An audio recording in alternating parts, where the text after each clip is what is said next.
जी अस्सलाम वालेकुम। आवाज़ आ रही है मेरी? ये काइंडली ज़रा मुझे अलाउ करें, मैं ये स्क्रीन शेयर कर सकूं।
जी मुझे बताइएगा जब वी हैव टू स्टार्ट। सब लोग पूरे आ गए हैं तो हम लोग इसको स्टार्ट कर लें।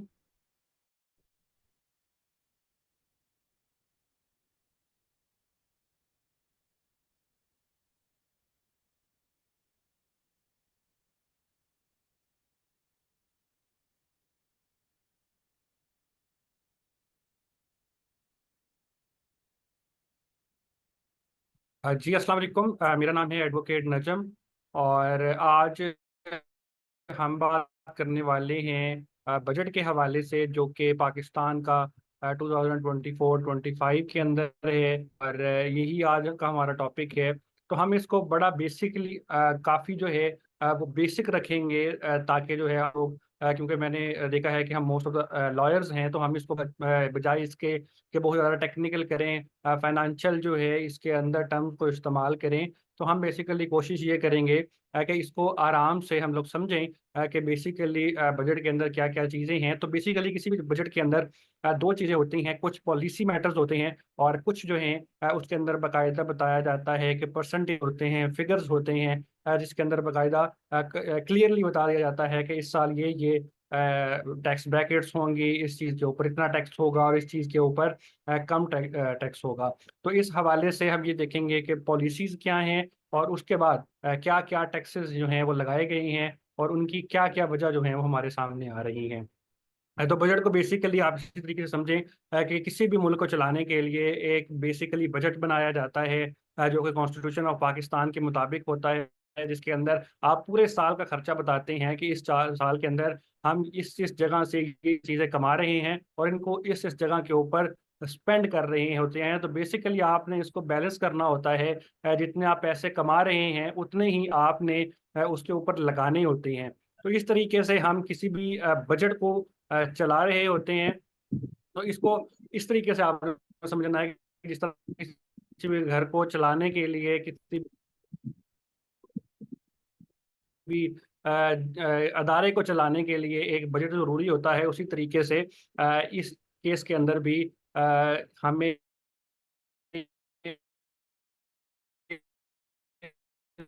ज़रूरत होती है कि हम कायदा जो है वो अनाउंस करें, जिसके मुताबिक इमरजेंसी आ जाती है या किसी जगह के ऊपर ज़्यादा बजट की ज़रूरत होती है, तो उसके बाद ये दोबारा असेंबली के अंदर आएगा और उसके बाद हम इसको चलाएंगे। तो जस्ट अ सेकेंड।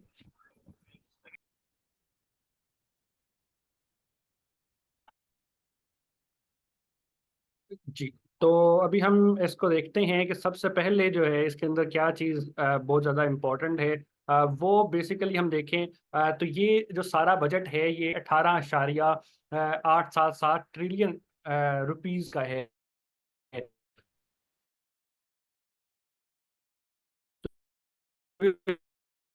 इसके अंदर आप ये परेशान नहीं होना कि ये क्या टर्म्स इस्तेमाल हो रही हैं। स्लाइड में शेयर कर दूंगा ताकि आप जो है इसका रिकॉर्ड आप रख सके। आप ज्यादा तो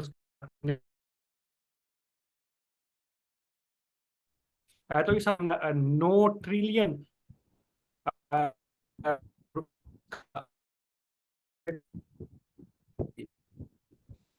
तो इसके अंदर जो जीडीपी 3.6 जो है और जो टैक्स रेवेन्यू है 30।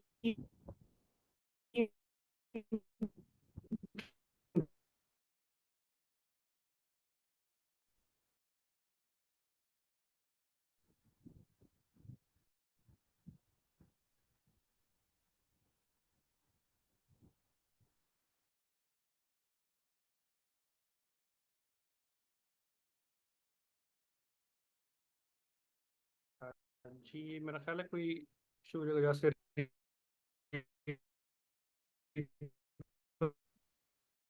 आप लोगों को आवाज आ रही है ना, और साथ क्लियर करें ताकि जो है वो हम इसको स्टार्ट रखें। तो जी हम बात कर रहे थे कि टारगेट टैक्स रेवेन्यू जो है वो तकरीबन 13 ट्रिलियन रुपीज है। अच्छा, अब ये टैक्स रेवेन्यू क्या है? ये बेसिकली वो सारी अमाउंट है कि जो 18.9 ट्रिलियन की हम बात कर रहे हैं, जो टोटल ट्रिलियन है, ये आता कहाँ से है? तो बेसिकली ये हमारे जो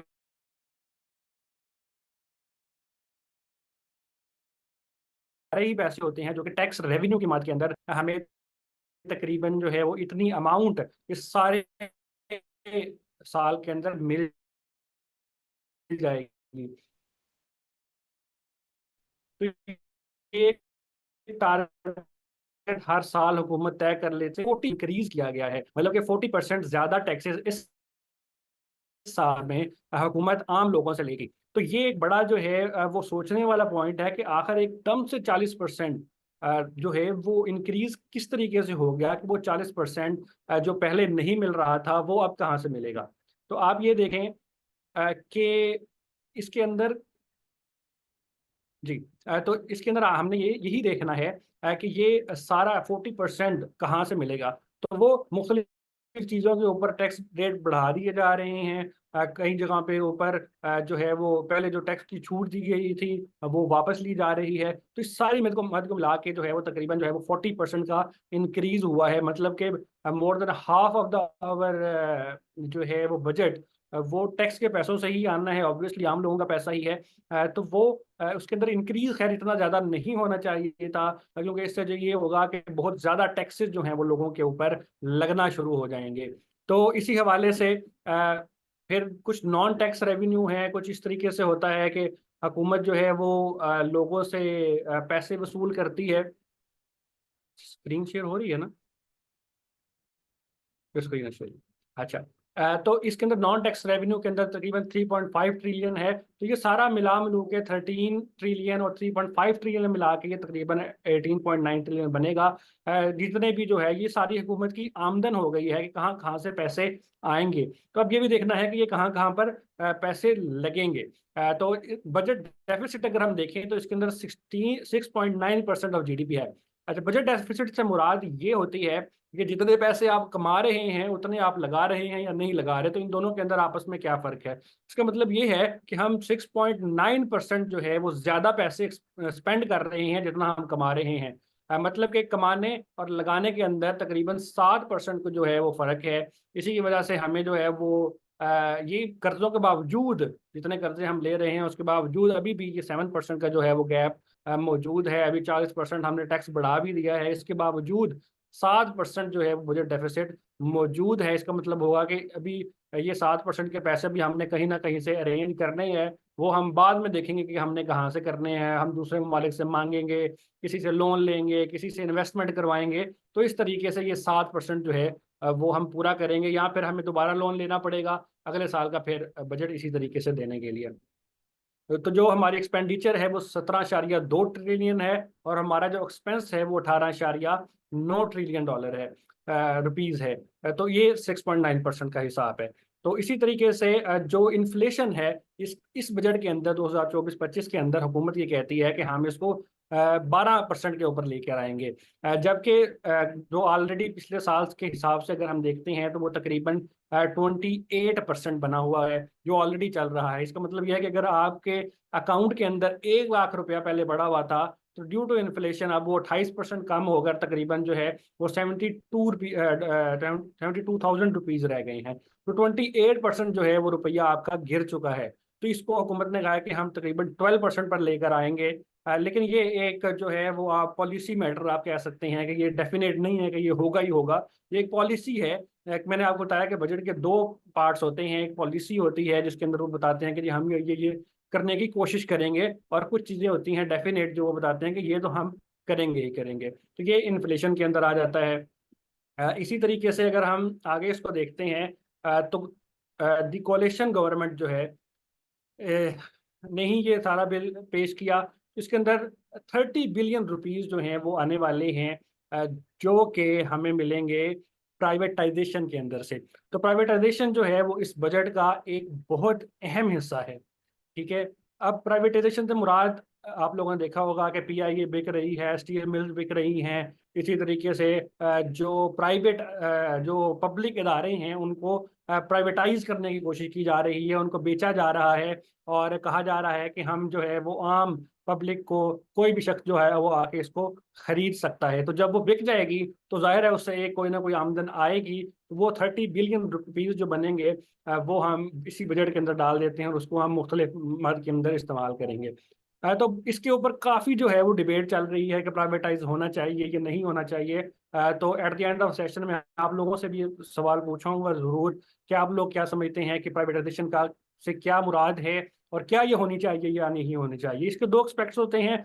एक तो ये होता है कि गवर्नमेंट के ऊपर जो है वो कहती हैं कि जी हमारा काम नहीं है बिजनेस करना, ना हमें करना आता है, हमारे पास ब्यूरोक्रेट्स हैं जो बैठे हुए हैं, और करप्शन बहुत ज़्यादा है, इसकी वजह से हम इन इदारों को किसी तरीके से संभाल ही नहीं सकते। तो हमें इनको भेज देना चाहिए ताकि इनके जो डेली के अखराजात हैं वो हमारे निकल जाएं। वो हमें जो है लाखों रुपए का, जो करोड़ों रुपए का रोजाना के हिसाब से पीआईए का जो है वो खर्चा हो रहा है, तो वो हुकूमत दे ही नहीं सकती। तो हम इसको भेज देते हैं, खुद जो प्राइवेट अदारे चलाएंगे तो नहीं चलाएंगे। तो बहुत सारी कंट्रीज के अंदर ये मॉडल चल रहा है। कई सारे कंट्रीज के अंदर ये मॉडल नहीं चलता। वहाँ पर स्टेट जो है वो बिजनेस करती भी है, चलाती भी है, और फैसिलिटीज़ देती है, आवाम को मजीद फैसिलिटीज़ देती है, उसके अंदर सब्सिडाइज देती है, ताकि जो प्राइवेट एयरलाइंस हैं या प्राइवेट अदारे हैं उनसे कम रेट के ऊपर आपको चीज़ें मिल सकें, ताकि जो है वो कंपटीशन ज़्यादा से ज़्यादा बढ़े और दूसरे भी जो अदारे हैं वो हुकूमत के साथ मुकाबले की सूरत के अंदर अपने रेट को कम से कम करें। तो इस हवाले से 30 बिलियन रुपीज़ आएंगे। इसी तरीके से पेट्रोल और डीजल की प्राइसेस के ऊपर 20-25 रुपए हमारे यहाँ होता तो ये है कि हर महीने के बाद जो है वो रेट तब्दील हो जाता है पेट्रोल और डीजल का। लेकिन सही तरीका ये था कि हम बजट के वाइज उसको बताते कि जी इस साल जो है वो हम इतना इंक्रीज कर देंगे। इसके ऊपर हुकूमत ने कहा तो है कि हम 80 रुपये से ज़्यादा नहीं करेंगे, फिलहाल हम 20 या 25 रुपये कर रहे हैं। लेकिन हमने ये भी देखा कि बजट से सिर्फ 1-2 माह पहले ही 1 से 2 माह पहले ही सिर्फ पेट्रोल और डीजल की प्राइसेस को कम कर दिया गया। तो ये ऐसा क्यों किया गया, जबकि बजट में हम कह रहे हैं कि हमारे पास तो पैसे ही नहीं है, हम तो इसके ऊपर बढ़ाएंगे। तो 1-2 महीने पहले सिर्फ कम करने का मकसद यही है ताकि बजट के अंदर इसको बढ़ा देंगे, तो उसके बाद हम कहेंगे कि ये बजट की वजह से बढ़ रहा है, हमारा इसमें कसूर नहीं है, हमने तो कोशिश की थी इसको। तो ये वही स्ट्रैटेजी पुरानी इस्तेमाल की जा रही है कि एक दफ़ा कम कर दो और फिर आहिस्ता आहिस्ता जो है वो दोबारा बढ़ा दो। तो लास्ट ईयर अगर हम देखें तो सिर्फ पेट्रोल और डीजल के ऊपर 960 बिलियन रुपीज जो हैं वो हुकूमत ने कमाए हैं टैक्सेस की मार के अंदर। मतलब कि इन टैक्सेस का मकसद भी यही है कि हुकूमत ज़्यादा से ज़्यादा पैसे कमाए और जो उसने खर्च करने हैं उनका हिसाब बराबर करने के लिए पेट्रोलियम और डीजल के ऊपर लगाए जाते हैं। तो पिछले साल हमने देखा कि 960 बिलियन ऑलरेडी कमाए गए हैं, और पिछले साल इनका गोल ये था कि हमने 800 जो है वो 70 बिलियन तक पैसे कमा लेंगे हम लोग पेट्रोल से, लेकिन 960 बिलियन कमाए गए। मतलब कि इसका मतलब ये हुआ कि बिला वजह जो है वो दरमियान के अंदर पेट्रोल की प्राइसेस को अप डाउन किया गया, और जिसकी वजह से एट द एंड उनका देखें वो गोल भी क्रॉस कर गए। तो पेट्रोलियम और डीजल के ऊपर बहुत बड़े जो हैं वो टैक्सेस लगाए गए। इनको इनडायरेक्ट टैक्सेस कहा जाता है, जो हर शख्स ने जो है वो बराबर देने होते हैं। हालांकि ये गलत तरीका है। जो शख्स जो है जितने पैसे कमाता है उसको इस हिसाब से टैक्स देना चाहिए, जो कि डायरेक्ट टैक्स की शक्ल में होना चाहिए। इनकम टैक्स प्रॉफिट की इनकम टैक्स की शक्ल के अंदर अगर होगा तो फिर ही मुल्क जो है वो बेहतर तरीके से स्टेबलाइज हो सकता है। इसी तरीके से इस साल जो है 960 बिलियन को बढ़ाकर तकरीबन 321 रुपये बिलियन का मजीद इजाफा कर दिया गया है, कि 960 प्लस 321 बिलियन ऐड करके तकरीबन जो है ये 1200-1300 बिलियन बन रहा है। तो इसके अंदर भी तकरीबन आप देख रहे हैं कि 20 से 25% इंक्रीज ओवरऑल ही हो रहा है, कि जो बजट के अंदर एक एक्स्ट्रा अमाउंट लाई जाए। तो ये हमने देखा कि ये IMF की गाइडलाइन के मुताबिक ही हो रहा है, क्योंकि एक गाइडलाइन उनके साथ हो चुकी है, उनके साथ एक स्टाफ लेवल एग्रीमेंट हो चुका है, जिसके अंदर जो है वो 9 महीने के अंदर आपने ये सारे प्रोसेस करनी है। तो इसमें बहुत सारे लोग कहते हैं कि ये IMF जो है वो मजबूर करता है कि आप ये बार बार टैक्सेस लगाएं और इन चीज़ों को बढ़ाएं। तो इस हवाले से एक बड़ी अहम चीज़ है जो हम सब लोगों को समझनी चाहिए कि IMF कभी भी ये नहीं कहता कि आप ज़्यादा से ज़्यादा टैक्सेस लगाएं।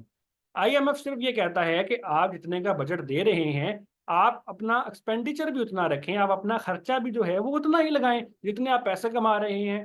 तो इसका बेहतर तरीका ये है कि बजाय आप पैसे मजीद कमाने के, आप मजीद टैक्सेस लगाकर पैसे मजीद कमाएं, आप अपने एक्सपेंडिचर्स कम से कम करें। तो वो भी हम आगे जाकर देखेंगे कि ये सारे पैसे जो हैं वो किस किस जगह पर लग रहे हैं और कहाँ पर ये ज़्यादा फजूल लग रहे हैं, किन चीज़ों के ऊपर, किन मराद के ऊपर लग रहे हैं। तो उनको कंट्रोल करने की ज़रूरत है, या फिर मजीद टैक्सेस को बढ़ाकर मजीद आमदन को बढ़ाने की ज़रूरत है। तो ये IMF के हवाले से ये बात है कि IMF सिर्फ ये कहती है कि आप जो है बराबर का एग्रीमेंट करें, जो भी करते हैं, जो भी बजट देते हैं, जितने आप एक्सपेंडिचर्स हैं उस हवाले से आप अपना बजट क्रिएट करें। तो इसी हवाले से जब हम देखते हैं कि ये टोटल जो है वो किधर किधर से आ रहे हैं, तो आप ये देख लें जो नेट एक्सटर्नल रिसीप्ट्स हैं, प्राइवेटाइजेशन प्रोसीड्स हैं, प्राइवेटाइजेशन के बाद जो होगा वो तकरीबन 696 बिलियन टोटल रुपीस बन रहे हैं। नॉन बैंक बोरोइंग है, मतलब कि ये बैंक्स के अलावा किसी से उधार लिए गए हैं, वो कोई भी इंटरनेशनल अदारे हो सकते हैं, वो कोई भी ममालिक हो सकते हैं, वो तकरीबन 2662 बिलियन बन रहे हैं। इसी तरीके से नेट रेवेन्यू जो हुकूमत अपना जो है वो सारा जमा कर रहा है, वो भी एक अपना इनका सेक्टर है, तो बहुत ज़्यादा जो सबसे बड़ा चंक है वो अपने टैक्सेस से ही आ रहा है। इसी तरीके से जो बैंक वगैरह से बोरोइंग की गई है, जो कर्जे लिए गए हैं, वो भी तकरीबन एक मेजर चंक बन रहा है इसके अंदर। तो इसी हवाले से ये कुछ ऐसी चीज़ें हैं जो कि मैंने बताया कि डेफिनेट होती हैं, जो कि होनी ही होनी है। तो इकोनॉमिक ग्रोथ का एक टारगेट बनाया गया है कि 3.6% 2024-25 के अंदर जो है वो हम ग्रो करेंगे, हमारा जीडीपी ग्रो करेगा। तो ये एक मुहतात अंदाज़ा होता है कि इतना इस साल के अंदर हम करेंगे। इसी तरीके से इन्फ्लेशन को 12% किया जा रहा है, 28% से कम करके 12% पर लेके आया जा रहा है। और इसी तरीके से इसको हम देखें तो ग्रॉस रेवेन्यू, अगर आप इसको देखेंगे तो ये इस जगह पर आ रहा है, ये तकरीबन 17.8 ट्रिलियन है। तो ये तो तकरीबन वही चीज़ें हैं। तो इसके अंदर कुछ मजीद चीज़ें हैं जो 9.77 5 ट्रिलियन की एक बहुत बड़ी अमाउंट है, लेकिन 9.7 ट्रिलियन की एक बहुत बड़ी अमाउंट है। देखें टोटल जो है वो 18.9 ट्रिलियन है, और उसमें से 9.7 ट्रिलियन मतलब तकरीबन आधे पैसे जो है वो तो हम सिर्फ और सिर्फ अपनी पेमेंट्स देने पे लगा रहे हैं। और वो भी वो जो इंटरेस्ट की पेमेंट्स हैं, जो सूद की मद के अंदर हमने जो एग्रीमेंट्स किए हुए हैं, हमने जो पहले कर्जे सारे लिए हुए हैं, उनको हमने वापस तो करना ही करना है और विद इंटरेस्ट करना है। तो आधे से ज़्यादा जो हमारा बजट है वो 9.7 ट्रिलियन रुपीज़ जो है वो उसी की पेमेंट के अंदर जा रहा है। तो आप खुद बताएं कि कोई भी बजट जब आएगा तो जिसके अंदर आधे से ज़्यादा पैसे जो है वो आपके तो वैसे ही चले जाएंगे। मिसाल के तौर पर अगर आप देखेंगे कि अगर आपकी 1 लाख सैलरी आती है और 50,000 रुपये तो आपने जो उधार पकड़ा हुआ है आपने वो ही देना है, तो पीछे 50,000 रुपये आपके रहेगी, उसके अंदर आपने अपने सारे घर के मामला चलाने हैं। तो वो एक इंतहाई फिर मुश्किल काम हो जाएगा। और फिर आप जो है 50,000 मजीद किसी से उधार लेंगे तो फिर ही आपका अगला साल गुजरेगा। तो ये इसी तरीके से चल रहा है। इसी तरीके से एक बहुत बड़ा चंक जो है ₹1.1 ट्रिलियन तकरीबन जो बन जाते हैं वो है पेंशन की मद के अंदर हम लोग दे रहे हैं अपने ही गवर्नमेंट के मुलाजमीन के अंदर। तो अब ये एक बड़ी इंटरेस्टिंग चीज़ है, इसके ऊपर भी बहुत ज़्यादा बहस हो रही है कि आखिर हम पेंशन क्यों दे रहे हैं, और उसके अंदर साल हर साल जो है वो इजाफा भी होता जा रहा है। तो काफ़ी लोग जो हैं वो तो इसके बिल्कुल मुखालिफ हैं कि इसको बिल्कुल ही ख़त्म कर दिया जाना चाहिए। हुकूमत जब ऑलरेडी जो है वो कर्जे के नीचे है तो वो पेंशन क्यों दे रही है ऐसे लोगों को। लेकिन ये तमाम हुकूमतें देती हैं, एक फॉर्म ऑफ रिकॉर्ड भी होता है, और जाहिर बात है एक शख्स ने बहुत टाइम से जो है वो आपको सर्व किया है, आपके मुल्क को सर्व किया है, तो आपने उसको पेंशन की शक्ल में कुछ ना कुछ दिया देना जरूरी होता है, जिसको हम एक फंडामेंटल ह्यूमन राइट्स के अंदर लेकर आते हैं। इसी तरीके से एक और बड़ी इंपॉर्टेंट चीज़ है कि आर्मी जो है वो एक तो अपना बजट अलहदा से ले रहा है, हम उसका भी अलहदा से एक दफ़ा फिर देखेंगे कि ₹2.122 ट्रिलियन जो है वो डिफेंस अफेयर एंड सर्विसेज को दिया जा रहा है। तो ये दिया तो जा रहा है आर्मी को। हम लोग अक्सर ये बात ये भी करते हैं कि जी बजट का 80% से ज़्यादा तो हिस्सा जो है वो वैसे ही हम आर्मी को दे रहे हैं। तो एक तो पहली तो बात ये गलत है कि 80% से ज़्यादा हिस्सा बिल्कुल भी नहीं जा रहा। मैंने आपको बताया कि 50% तक का जो हिस्सा है वो तो हम लोग वैसे ही अपनी पेमेंट्स के अंदर दे रहे हैं। हम लोग वैसे ही जो है वो मुख्तलिफ मद के अंदर जो हमने लिए हुए हैं कर्जा जात वो ही दे रहे हैं। तो 80% आर्मी कहाँ से हासिल कर रही है, तो ऐसा नहीं है। लेकिन ₹2.1 ट्रिलियन जो है वो उनको एलोकेट हुआ हुआ है। लेकिन वो भी काफ़ी ज़्यादा बनता है जब इन इन हालात के अंदर हम देखते हैं कि मुख्तलिफ अदारों को बहुत कम कम चीज़ें मिल रही हैं, लेकिन आर्मी को जो है वो एक बड़ा चंक मिल रहा है। अगर आप इसको देखेंगे 18.9 ट्रिलियन के हिसाब से 2.1 ट्रिलियन अगर किसी को मिल रहा है तो इट इज़ अराउंड 10%। लेकिन फिर भी 10% के हवाले से भी ये बहुत ज़्यादा बनता है। तो एक और चीज़ के अंदर इंटरेस्टिंग जो है वो ये है कि ये जो आर्मी 2.12 ट्रिलियन रुपीस ले रही है, इसके अंदर भी जो वन ये पेंशन के पैसे नहीं ले रहे। जो पेंशन की अलहदा से ब्रैकेट है ₹1.014 ट्रिलियन की, उसी के अंदर से आर्मी की भी जो है वो पेंशन जा रही हैं। तो आप ये समझिए कि जो पेंशन वाला भी कॉलम है वो भी तकरीबन आधा पाकिस्तान आर्मी के पास ही जा रहा है in the shape of pension. तो पेंशन जो हैं वो मोस्टली गवर्नमेंट के मुलाजमीन को भी मिल रही हैं, और इसी के साथ साथ आर्मी सर्वेंट्स को भी इसी चंक के अंदर से पेश किया जा रहा है। इसका मतलब ये हुआ कि जो 2.122 trillion defence affairs and services को मिल रहा है उसके अंदर से सिर्फ पेंशन आप साइड पे करते हैं, जो कि एक बहुत बड़ा चंक है। जिस तरह के देखें कि बहुत ज़्यादा जो हैं वो फौजी अफसरान जो हैं वो रिटायर हो चुके हैं, और उनकी बिलतरतीब अगर देखें तो उनकी जो है वो सैलरीज भी ज़्यादा होती हैं, उसी हवाले से उनकी पेंशन भी होती है। तो पेंशन की मदद से अलग से ले रहे हैं और डिफेंस वेयर एंड सर्विसेज के हवाले से अलग से ले रहे हैं। तो इसी को हम मजीद देखते हैं कि ये जो डिफेंस वेयर एंड सर्विसेज का 2.122 ट्रिलियन है, ये तकरीबन पहली दफ़ा हुआ है तकरीबन के पिछले से 5 से 10 साल के अंदर के 17.6% इंक्रीज किया है इस कोलेशन गवर्नमेंट ने। जब इस साल का बजट आया तो ये पिछले साल से 17.6% ज़्यादा है। तो ये एक बहुत बड़ी अमाउंट है, जबकि हम देख रहे हैं कि मुल्क के अंदर जो है वो इंतहाई बुरे हालात हैं फाइनेंशियली। अगर हम देखें तो इसके बावजूद एकदम से एक अदारे का सिर्फ और सिर्फ 17.6% इंक्रीज कर देना, और जो कि तकरीबन 804 ट्रिलियन था पिछले साल, इस साल जो है वो 2.122 ट्रिलियन हो गया है। तो ये पिछले से मतलब 5 से 6 साल के अंदर 17.6% पर आया है। इससे पहले भी जब पिछली दफ़ा नून लीग की हुकूमत आई थी तो तब भी ये तकरीबन आई गेस 13% के तक था, तब भी इन्होंने इंक्रीज करके 13% इंक्रीज ही किया था। तो अब जो है वो 17.6% इंक्रीज कर दिया गया है। लेकिन जारी बात है इसके अंदर इन्फ्लेशन भी इन्वॉल्व है, क्योंकि ऑलरेडी आपने देखा कि 28% तो इन्फ्लेशन चल ही रही है। 28% इन्फ्लेशन की वजह से 17.6% अगर आप इंक्रीज देखते हैं तो it is some way it is justified कि इन्फ्लेशन की वजह से भी इसको अपडेट करना ज़रूरी था। तो इसके बाद अगर हम देखें तो ये डॉलर्स के अंदर भी तकरीबन 7.61 बिलियन बनता है, और पहले जो था वो 6.49 यानी कि 6.5 बिलियन यूएसडी बनता है। तो 6.5 से समझे 7.6 बिलियन हो गया है, तकरीबन 1 बिलियन यूएसडी का फर्क पड़ा है। तो ये आप देखेंगे तो इन्फ्लेशन से भी अगर पाकिस्तानी रुपीज़ में तो समझ आ रही है, लेकिन अगर आप यूएसडी के अंदर भी देखें तो ये तकरीबन $1 बिलियन का जंप तो है ही। इसी तरीके से 1.7% ऑफ जीडीपी बनता है, 11.2% of the total fiscal budget बनता है। मतलब कि जितने 11% बनता है पूरे मुल्क के बजट के अंदर, 80% बिल्कुल भी नहीं है। सब लोग कहते हैं कि जी आधे से ज़्यादा हिस्सा जो है वो पाकिस्तान आर्मी के पास जा रहा है, तो ऐसा नहीं है। ये 11.2% है और हमारे टोटल जीडीपी का 1.7% बनता है। इसके अलावा काफ़ी वजह हैं जिसकी वजह से कहा जाता है कि जी 80% जाता है।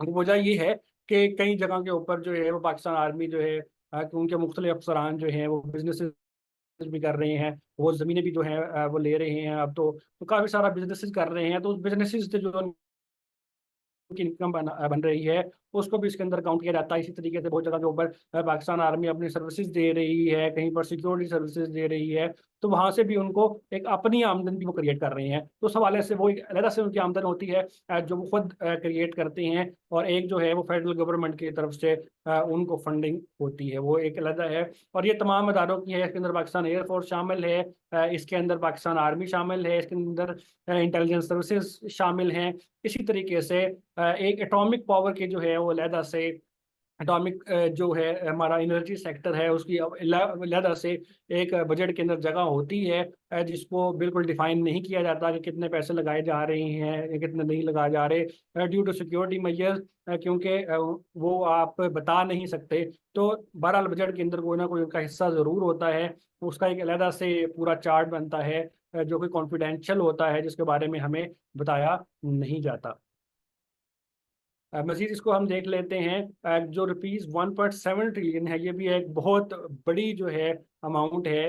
ये ट्रांसफर टू प्रोविंसेस होती है। तो फेडरल गवर्नमेंट जो है वो बहुत सारी चीज़ें नीचे देती है जो कि प्रोविंसेस के पास जाती हैं। अब हम देखेंगे कि एजुकेशन और जो हेल्थ सेक्टर है बेसिकली ये अब सारा जो है अब हुकूमतों की जो फेडरल हुकूमत है उससे लेकर नीचे चला जा गया है प्रोविंसेस के पास। तो ये रिपीट 1.77 ट्रिलियन दिए जाते हैं कि आप जाएं, और ये हुकूमत सारे प्रोविंसेस को दे दिए जाते हैं, तमाम सूबों को दिए जाएंगे कि आप जाके इनका अपने अपने हिसाब से जो है वो बजट क्रिएट करें। अभी हम कुछ दिनों में देखेंगे कि बाकी ममालिक बाकी जो सूबे हैं उनका भी बजट आता जाएगा, और उसके अंदर जो है वो सारी डिटेल्स बता दी जाएंगी। तो रुपीज़ 1.77 ट्रिलियन जो है वो ग्रांट्स एंड ट्रांसफर तो प्रोविंसेस होंगी, ताकि वो अपने जो जो भी डेवलपमेंट के काम करना चाहते हैं, अपने जो खर्चात करना चाहते हैं वो करेंगे। प्रोविंसेस की एक अपनी अपनी कमाई भी होती है, उनके अपने टैक्सेस भी होते हैं जो कि डायरेक्ट भी होते हैं, इनडायरेक्ट भी होते हैं। एक उनकी वो कमाई होती है और दूसरी उनको फेडरल की तरफ से ली जाती है, क्योंकि फेडरल जब टैक्स लेता है तो उसके अंदर वो सूबों का हिस्सा रखता है। कई जगह पे ऊपर हम टैक्स दे रहे होते हैं तो आप देखेंगे कि प्रोविंसेस का टैक्स अलग से ऐड होता है और फेडरल का अलग से होता है, और बाद में फिर फेडरल जो है वो लेकर फेडरल रिसीव करता है और उसके बाद सूबों को ट्रांसफर कर देता है। इसी हवाले से 1.36 ट्रिलियन जो है वो रनिंग और सिविल गवर्नमेंट के ऊपर लगाया जाता है। तो ये भी एक बहुत बड़ी अमाउंट है, तकरीबन 5%, आई गेस ये भी बन जाएगी 5 से 6% ऑफ ओवर होल बजट, जो कि हम सिविल गवर्नमेंट और मुख्तलिफ चीज़ों के ऊपर लगा देते हैं। यानी कि जो हमारे ब्यूरोक्रेट, एसी और डीसी सेक्रेटरीज, इसी तरीके से जो एमएनए और एमपीज जो हैं वो सारी तनख्वाह ले रहे हैं, जो मराद ले रहे हैं, जो गाड़ियां ले रहे हैं, तो ये सारे जो हैं वो सिविल गवर्नमेंट के उन अखराजात के ऊपर लगते हैं। इसके अलावा अगर कोई भी ज़रूरत पड़ जाती है किसी को भी, तो वो भी यहाँ से लिया जाता है। तो ये भी एक बहुत बड़ी चंक है। तो बेसिकली जो मैं बात पहले भी कर रहा था कि आईएमएफ जो बात करता है वो यही बात करता है कि ये जो आप खर्चे कर रहे हैं, ये जो ट्रिलियन रुपीस के आपके सालाना खर्चे हैं, आप इनको कम करें, इनके दरमारात को कम करें, छोटी हुकूमत बनाएं, छोटे लोग बनाएं, जो है छोटी छोटे जो हैं इसके पार्ट्स करें हुकूमत के, ताकि एक तो इसका जो है एडमिनिस्ट्रेशन आसान हो और दूसरा इनके खर्चे भी जो हैं वो कम से कम हो जाएं। इसी तरीके से 1.67 ट्रिलियन ये भी एक बड़ी अमाउंट है allocated for development and net lending. तो ये जो डेवलपमेंट और नेट लैंडिंग के अंदर जो चीज़ है, ये बेसिकली इंफ्रास्ट्रक्चर बनाने के लिए, नए अदारे बनाने के लिए, नई जो है वो किसी भी किस्म की डेवलपमेंट करने के लिए, चाहे वो कोई बिल्डिंग्स हों, वो कोई रोड्स हों, वो कोई जो है वो आईटी सिटीज़ हों। तो हुकूमत के मुख्तलिफ जो प्रोग्राम आते हैं जो डेवलपमेंट के लिए होते हैं, तो वो इसके अंदर इमारत से लिए जाते हैं। तो आपने देखे हैं कि जो एक ज़रूरी चीज़ें हैं ना, जिस तरह रनिंग और सिविल गवर्नमेंट, इसका एक अलहदा से कोटा होता है, और इसी तरीके से डेवलपमेंट का एक अलहदा से कोटा होता है। तो कई सारे लोग कहते हैं कि जी ये डेवलपमेंट नहीं क्यों कर रहे हैं, ये नई चीज काम क्यों कर रहे हैं, जो है वो मेट्रो बन रही है या कुछ है भी ऐसा काम हो रहा है, तो ये डेवलपमेंट क्यों हो रही है, जब के लोगों को जो है वो बेसिक फैसिलिटीज नहीं मिल रही, लोगों को एजुकेशन नहीं मिल रही, हेल्थ नहीं मिल रही, तो इनके ऊपर क्यों नहीं स्पेंड कर रहे। तो ये बेसिकली यही चीज़ है कि आपने जो कुछ पैसे जो हैं वो डेवलपमेंट के लिए जब मुख्तस हो गए हैं, तो डेवलपमेंट के ऊपर ही लगेंगे, वो फिर उसके अलावा किसी चीज़ के ऊपर नहीं लग सकते। इसी तरीके से जो हेल्थ और एजुकेशन का बजट है वो वहीं पर लगेंगे। तो बेसिकली इसके अंदर हमें जो है वो थोड़ा सा बैलेंस क्रिएट करने की ज़रूरत है कि पहले जो है वो जो ज़रूरत की चीज़ें हैं हम उनको पूरा करें और उनके ऊपर बजट ज़्यादा से ज़्यादा करें। डेवलपमेंट के ऊपर आप बजट जो है वो कम भी कर सकते हैं, लेकिन ख़त्म नहीं किया जा सकता, क्योंकि बहुत सारे काम जो हैं वो डेवलपमेंट के ज़रिए से ही इम्प्रूव हो सकते हैं। इवन जो है यानी कि हेल्थ और एजुकेशन या जो भी ज़रूरत की चीज़ें हैं उनको भी डेवलपमेंट की ज़रूरत तो होती है। तो बहरहाल ये डेवलपमेंट उन इन सम वे जो है उन्हीं चीज़ों के ऊपर दोबारा भी स्पेंड की जा सकती है।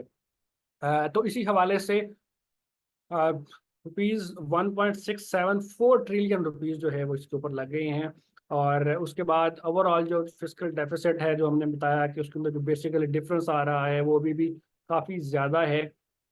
अब जो पहले 7.4% था, अब तकरीबन जो है वो 6% के ऊपर आ गया है, 6.9% के ऊपर है।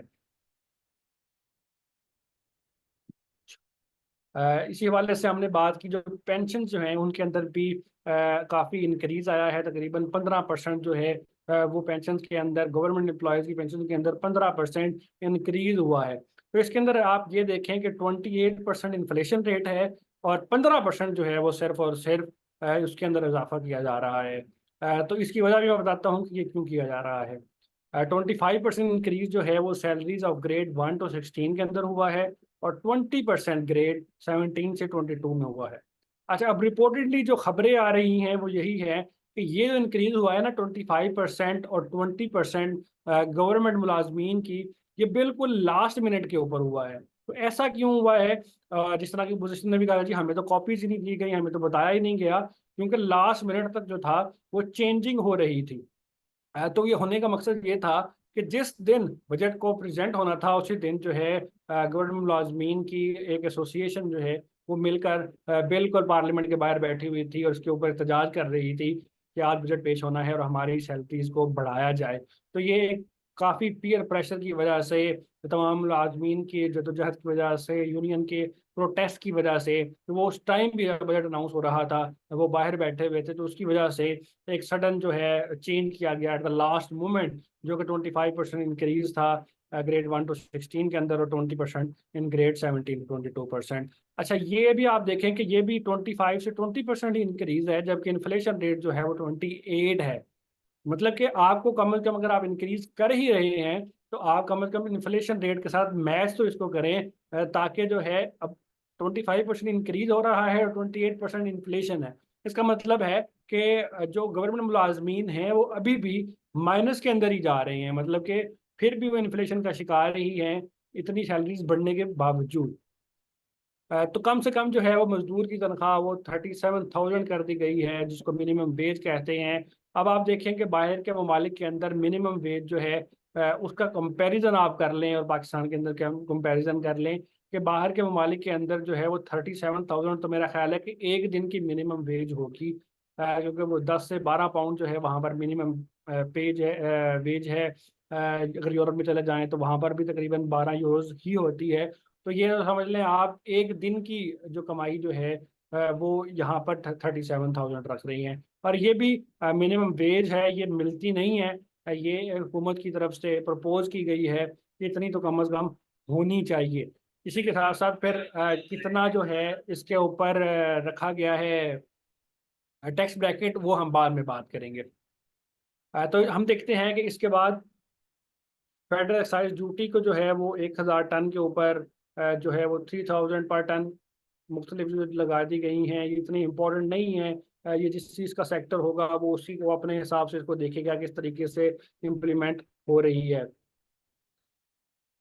फाटा और वाटा रीजन के अंदर जो है वो बाकायदा जीएसटी के ऊपर, सेल टैक्स के ऊपर जो एग्जेम्पशन ग्रांटेड दी गई थी वो ख़त्म कर दी गई हैं, यानी कि अब उनके ऊपर भी टैक्स लागू होना शुरू हो जाएगा। फाटा जो था वो जब से जम हुआ केपीके के अंदर, तो उसके बाद वहाँ पर कोई ना कोई जो है वो जीएसटी एग्जेम्पशन दी जा रही थी, ताकि वहाँ पर ज़्यादा से ज़्यादा लोग जो हैं वो टैक्स ब्रैकेट के अंदर भी आएँ, थोड़ा सा ज़्यादा से ज़्यादा लोग इन्वेस्टमेंट करें। तो उसको एग्जेम्प्ट कर दिया गया है इसके ऊपर। फाटा के अंदर और केपी के अंदर काफ़ी जो है वो एहतजाज भी हो रहा है, तो इसको काफ़ी जो है वो क्रिटिसाइज किया जा रहा है। इसी तरीके से जो लेदर और टेक्सटाइल प्रोडक्ट्स हैं उनकी भी सेल पॉइंट टैक्स के अंदर, सेल्स टैक्स के अंदर 15 to 18% तकरीबन जो है वो इंक्रीज कर दिया गया है। और पेट्रोलियम के ऊपर हमने बात की कि तकरीबन 80 रुपये तक का मतलब प्राइस जो है वो पेट्रोलियम की जो डीजल, पेट्रोल, केरोसिन ऑयल वगैरह जो है इनके ऊपर 80 रुपये तक जो है वो ज़्यादा से ज़्यादा हो सकता है ना हो, क्योंकि अभी तक तो हुकूमत लग रही है कम से कम ही करती जा रही है। अभी भी 20 रुपये का ऐलान परसों तरसों हुआ, जबकि जीडीपी के अंदर, जबकि बजट के अंदर वो कह रहे हैं कि हम इसको बढ़ाएंगे, और वैसे जो है इसको कम किया जा रहा है। तो बेसिकली ये भी अभी तक हुकूमत की कोई सही समझ नहीं आ रही कि वो क्या करना चाह रहे हैं। इसी तरीके से विड्रॉल ऑफ कस्टम ड्यूटीज़, जो हाइब्रिड वहीकल्स हैं, इलेक्ट्रिक वहीकल्स हैं, इनके ऊपर जो है वो कस्टम ड्यूटीज़ पहले नहीं लगाई जा रही थी, तो उसको विड्रॉ कर लिया गया है। ख़ासतौर के ऊपर जो $50,000 से ऊपर है उसके ऊपर बिल्कुल इलेक्ट्रिक वहीकल्स के ऊपर जो थी वो पहले कंसेशन दी जा रही थी, उसको भी ख़त्म कर दिया गया है। तो ये बेसिक इलेक्ट्रिक व्हीकल का जो है वो आम शख्स को तो इसके ऊपर इतना फ़र्क नहीं पड़ता, लेकिन लोगों का एक रुझान जो था वो था कि अब इलेक्ट्रिक व्हीकल्स ले लेते हैं, ये वैल्यू टू मनी है, इनके ऊपर टैक्स भी एग्जेम्प्ट हो रहा है, तो अब उसको भी जो है वो ख़त्म करने की कोशिश की जा रही है। इसी तरीके से advance tax on registration of motor vehicle के ऊपर जो भी 2000 से सीसी है उसके ऊपर एक सर्टेन अमाउंट भी लगा दी गई है, और उसके बाद जो है उसकी वैल्यू ऑफ द व्हीकल जो होगी उसकी परसेंटेज भी देखी जाएगी। अब एक बहुत बड़ी चीज़ है कि वो आयरन और स्टील स्क्रैप है, उसको भी सेल्स टैक्स की मद से जो है वो निकाल दिया गया है। तो आयरन और स्टील, अब हम सब लोगों को पता है कि वो किसकी बड़ी फैक्ट्रीज हैं आयरन और स्टील की, और कौन इससे फ़ायदा उठाएगा। बहरहाल जितने भी बड़ी कंपनीज हैं, जितनी भी बड़ी हैं, उनका स्टील स्क्रैप और आयरन स्क्रैप तो उनकी बेसिक प्रोडक्ट होती है जिसको वो इस्तेमाल करते हैं। जो कि रॉ मटेरियल होता है उनके लिए, और उसके बाद वो उससे कोई ना कोई प्रोडक्ट बनाते हैं, तो उसके ऊपर सेल्स टैक्स जो है वो एग्जेम्प्ट कर दिया गया है, ताकि जो है वो नए सेक्टर्स को, नई मिलों को जो है वो इनकरेज किया जा सके कि वो यहाँ पर ज़्यादा से ज़्यादा डेवलपमेंट करें, इन्वेस्टमेंट्स करें। इसी तरीके से अगर आप देखें तो एक नेशनल फिजिकल $253 बिलियन जो हैं वो दिए गए डेवलपमेंट ऑफ एनर्जी सेक्टर को।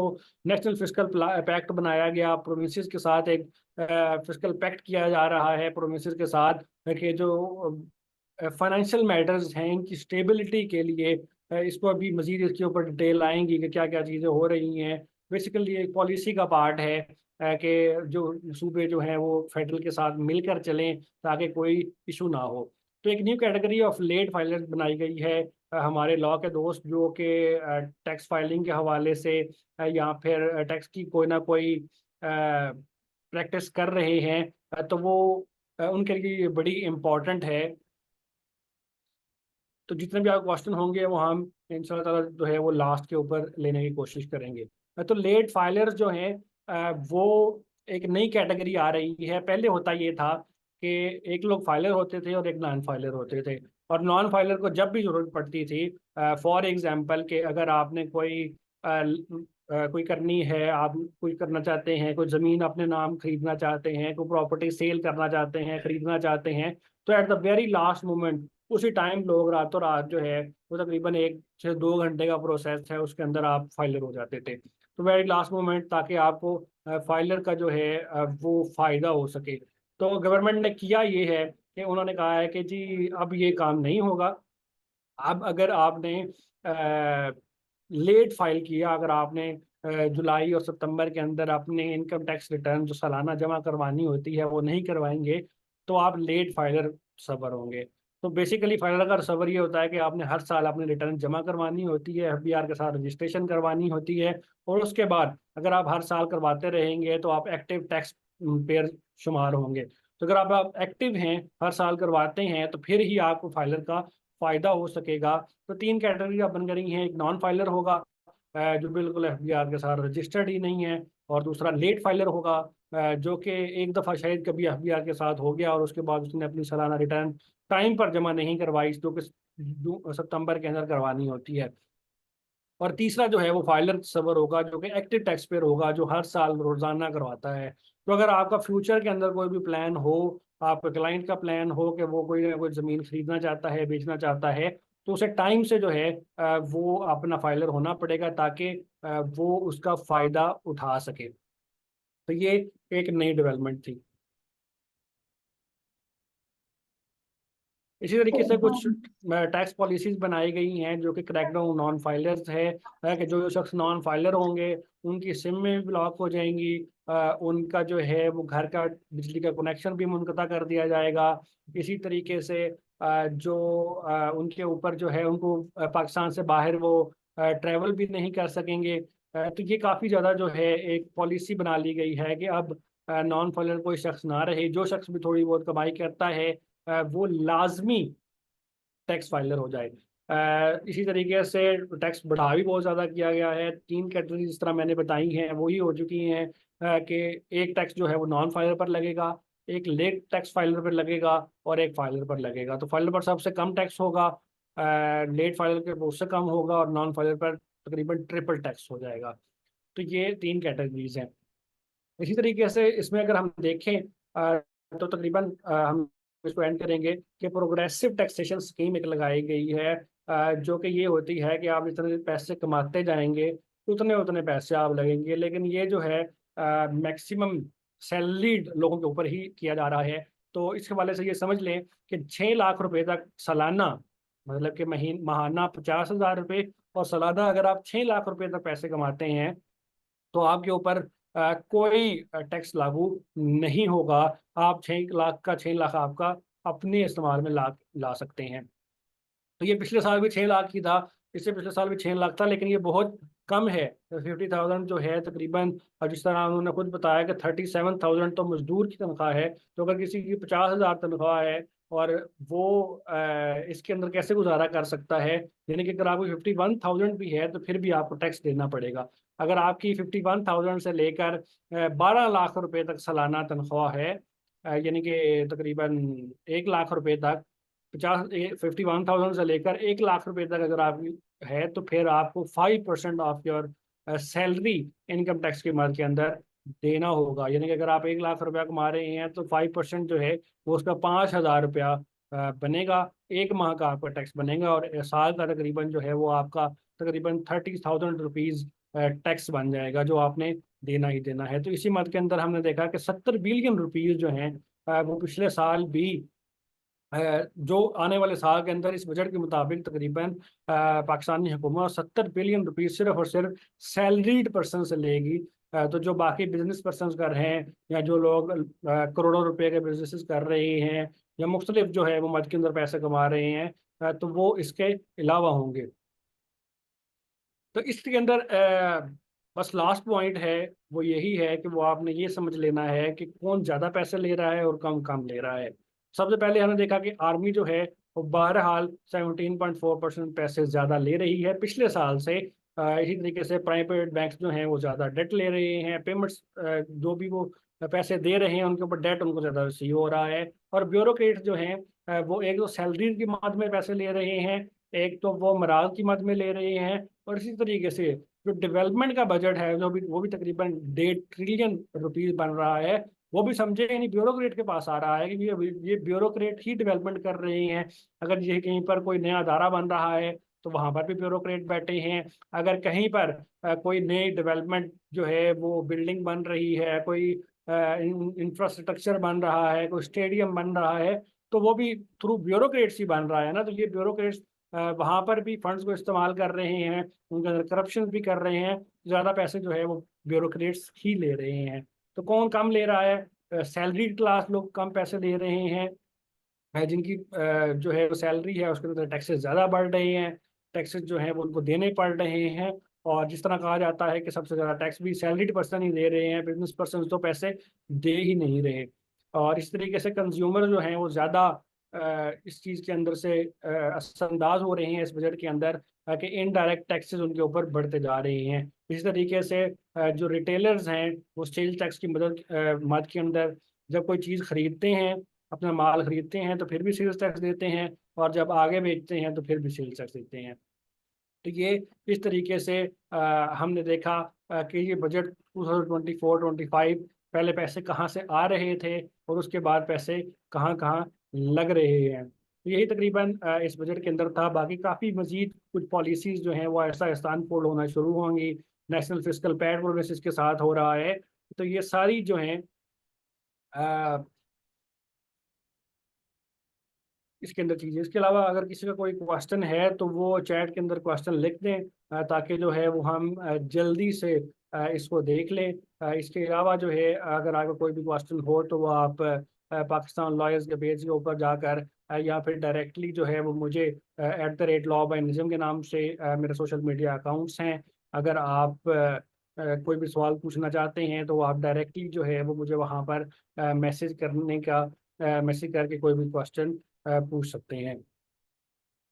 तो बहुत शुक्रिया जी आप सब लोगों का इस सेशन को ज्वाइन करने के लिए। देखते रहिए आप पाकिस्तान लॉयर्स, और इंशाल्लाह हम ऐसे ही मजीद मजीद जो है वो लेक्चर्स आप लोगों के लिए लाते रहेंगे। बहुत शुक्रिया। देखिए, जो बजट का इंजेक्शन के बारे में आप लोग बात कर रहे हैं, किसी ने सवाल पूछा है कि बजट के ऊपर इंजेक्शन नहीं मिल सकता। ना आप इसके ऊपर रेट रिलाय करती है, क्योंकि ये टोटली जो है वो गवर्नमेंट की जिम्मेदारी होती है। अगर कोई ऐसी चीज़ उसके अंदर हो जाए जो बिल्कुल फंडामेंटल ह्यूमन राइट्स के खिलाफ है, जिस तरह की हमने बात की कि पेंशन की, पेंशन एक फंडामेंटल ह्यूमन राइट्स बन चुका हुआ है, तो अगर उसके अंदर पेंशन का कोई हिस्सा रखा ही ना जाता तो फिर तो आप उसके ऊपर कोई इंजेक्शन या कोई रेट वगैरह कर सकते हैं। लेकिन ओवरऑल जो है, क्योंकि ये हुकूमत की जिम्मेदारी होती है, एक जो उनके पास मेजर वोट्स होते हैं असेंबली के अंदर, तो वो उसके थ्रू पास होकर बजट आपके पास पहुंचता है। तो उसको जो है वो चैलेंज नहीं किया जा सकता।